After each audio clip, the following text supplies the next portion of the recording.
It's another week in gaming, and it looks like Microsoft is set to announce some big things this week again, and that has a lot of people on the PlayStation side reeling. Now, don't get me wrong, I love PlayStation and I love Xbox, but we're getting to the point where Microsoft is definitely putting out a lot more good news, and just in general, since the Xbox One fiasco when they originally announced it and all the issues, they've been much more vocal with fans and much more, I would say, transparent with fans, and so they're keeping people in the loop about what's coming and what's going on.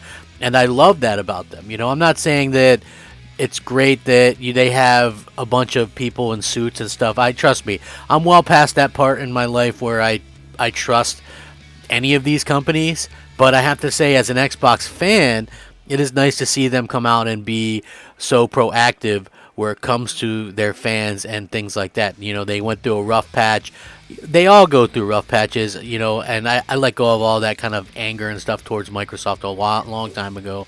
You know, I'm just glad that they're starting to kind of come around for everybody, right? Because that's what we want. That, you know, we all want great games, and that's just something that I feel like everyone can agree on. Now, the interesting thing here is, so many people were just quick to just mention how great exclusives were and how important exclusives were, and I'm like right there, right? Exclusives are incredibly important and so critical to these ecosystems and things like that. And it doesn't matter what you say, they are, right? Like, no matter what, I'm always going to be of the belief, if you could get every game on any console, it would literally put 2 of the 3 out of business, right? Like, if I could play Nintendo games on an Xbox and get achievements for them, I would never, ever buy a PlayStation or buy a Nintendo console. They are like, those gimmicky things just aren't for me. I want to play console games, and I want to play, you know, powerful console games. So that's how it would be. And if I could play PlayStation games on Xbox or vice versa, then you would only need one box. And, you know, and I think that would hurt the industry, right? Just like if you could get all of the Disney Plus shows on Netflix, why would I need Disney Plus, right? Exactly. So that's what I'm trying to point out here. Now, this is very interesting because people are starting to talk now. It looks like Microsoft, they might make Call of Duty exclusive. They might. Who knows? We don't really know at this point. But it is fun to speculate about all these different things. This bit of news is something that I think a lot of people are going to be talking about, and it's going to be a video you won't want to miss. Hey there, everyone. I'm the Crapgamer, and of course, this is Crapgamer Reviews, your home for gaming news, opinions, reviews, and much more. You'll probably notice some changes around here, and hopefully that doesn't stop you from leaving us a like, and possibly maybe even consider subscribing if you haven't already done so. Thank you so much to choose some of your free time with me, and, you know, just spending it watching some of my videos and stuff like that. If you do wonder, hey, how can I pay this guy back for always putting out such fantastic videos, keeping us in the know, entertaining, all that great stuff, a simple like is all it takes. And, you know, I'm hoping that you guys help me out and do that. So yeah, that's what I'm looking for. Now, when it comes to the exclusive things, it's like almost as if Sony kind of started this kind of exclusive war, right? And yet at the same time, we are living in type of situation where, you know, a lot of people are upset that Microsoft are kind of going along and kind of, I don't want to say ending the war, but they're kind of going out there and, you know, taking it to the next extreme and things like that. You know, I feel like that's probably just one of the things that a lot of people are probably a little bit upset about. And I understand that completely, you know. At the end of the day, gamers are going to want to go where there's some games, and I feel like that's just going to be the way that things kind of continue to go. Now, for me personally, I feel like it behooves me to own all the platforms, and, you know, it's just one of the things that I've always done. You know, I try to always own them all since I've been an adult and been able to do that, and I think people should probably kind of, if you can pull that off, do that as well. And so when we talk about like the exclusive war and things like that, think about this. Xbox owns Call of Duty, and there could be a war of exclusivity. One of the best-selling franchises of all time is now owned by Xbox. And how much will PlayStation suffer if they do, in fact, let's just play along, that they do take it off of PlayStation? Obviously, Microsoft acquiring Activision Blizzard has rocked the gaming industry with $68.7 billion deal that gives Xbox free reign over Call of Duty, Warcraft, Overwatch, and many of the best-selling game franchises in the world.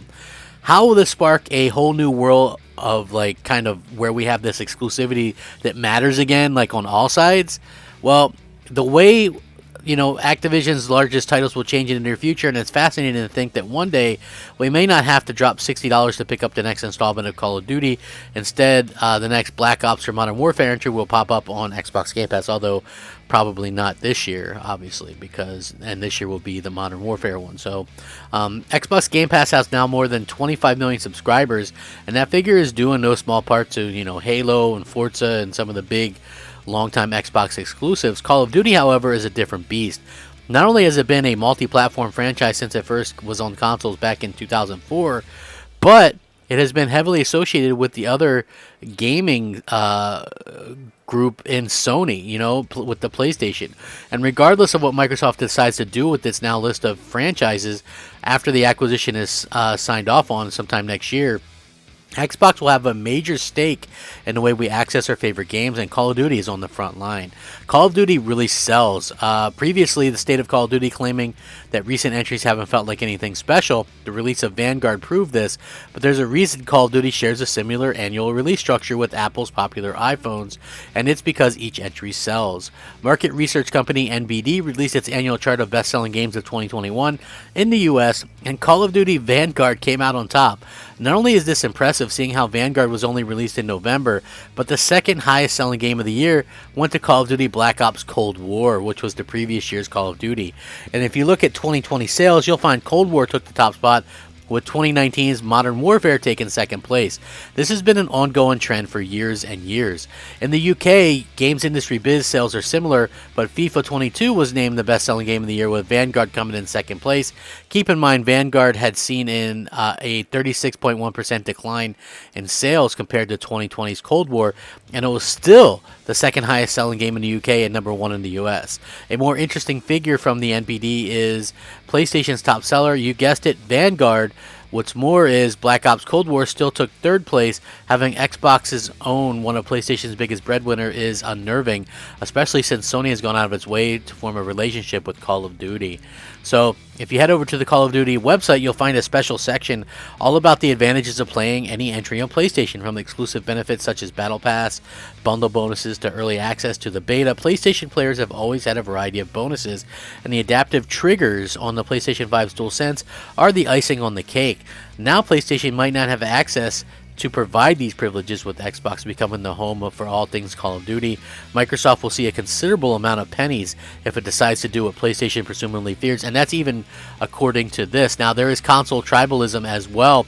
I'm reading this off of this website, and really it just goes to show you that people will kind of buy where they have sort of the best memories and stuff. Tribalism in the industry is where anything that would ever drive me out of the industry is that, according to Phil Spencer. Phil Spencer wants to make games accessible to everyone, but will he continue to put these games on, the PlayStation platform? And I think that's where a lot of these things kind of come into light, and we don't know. But even with this, Microsoft is doing some pretty amazing things to kind of attract a lot of people, and clearly we can look back to the Xbox, the Xbox One, with how they kind of came back from that, and nobody, including myself, really thought that we'd see them come back that way in terms of what they've been able to accomplish as a company and with that brand. Because let's just be real, nobody expected that. Nobody expected them to do this. Nobody expected them to be able to go out there and and make that kind of money and make that kind of turnaround that we never thought possible. Again, with Xbox, right? People used to associate Xbox with a great brand name, right? And now, like, that hasn't stopped, but again, people are sort of going and looking into this and going, you know what, Xbox is quality again. They're really consumer friendly, and maybe I'll buy an Xbox. And I think that hats off to Microsoft for that. Now, Sony kind of started this whole exclusives are the most important thing kind of talk. And, now it's like Microsoft is fighting fire with fire, and there's a lot of people that are, you know, upset about that. But you can't be upset about that because, you know what?